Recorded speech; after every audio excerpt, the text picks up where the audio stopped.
என்ன ஒரு மாதிரி இருக்க? உங்க சொந்தக்காரவங்க வந்திருந்தாங்க. சரி. நான் அப்பதான் கிச்சன்ல எல்லா வேலையும் முடிச்சுட்டு வந்து டிவி பாப்போன்ட்டு உட்காந்தேன். அதுக்கு என்ன சொல்றாங்க தெரியுமா? உன் புருஷன் எவ்வளவு கஷ்டப்பட்டு வேலை பார்த்துட்டு இருக்கான், இவ பாட்டுக்கு ஜாலியா டிவி பாக்குறான்னு என்னை ஜாடையா சொல்றாங்க. அந்த டிவியை வாங்கி கொடுத்தது யாரு? நீங்க தான். கையில இருக்க போனு நீங்க தான்.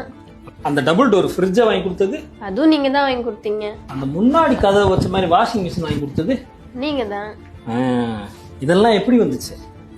இதெல்லாம் வாங்குற அளவுக்கு இன்னைக்கு இருக்கோம்னா ராப்பகலா கஷ்டப்பட்டு பண்ண என்னோட உழைப்பு மட்டும் காரணம் இல்லை. அதுக்கு பின்னாடி ஒவ்வொரு நாளும் எனக்காகவும் நம்ம குடும்பத்துக்காகவும் பையனுக்காகவும் வீட்டுக்காகவும் நீ போட்ட உழைப்பு இருக்கு. கையில காசு இல்லாத காலங்கள்ல பட்டினியை ஷேர் பண்ணிக்கிட்ட உன்னோட பங்கு தியாகமும் இருக்கு. கஷ்டப்பட்டு நின்ன காலத்துல என் கையை பிடிச்சி பரவாயில்ல வாங்க நான் இருக்கேன்னு சொன்ன நம்பிக்கை இருக்கு. இந்த மாதிரி சொன்னா சொல்லிக்கிட்டே போகலாம். அதனால இனிமேல் இதெல்லாம் யாரோடதுன்னு கேட்டா எங்களோடது, உன்னோடதுன்னே சொல்லு. இந்த சொந்தக்காரங்களுக்கு பூரா ஒன்று சொல்லிக்கிறேன்.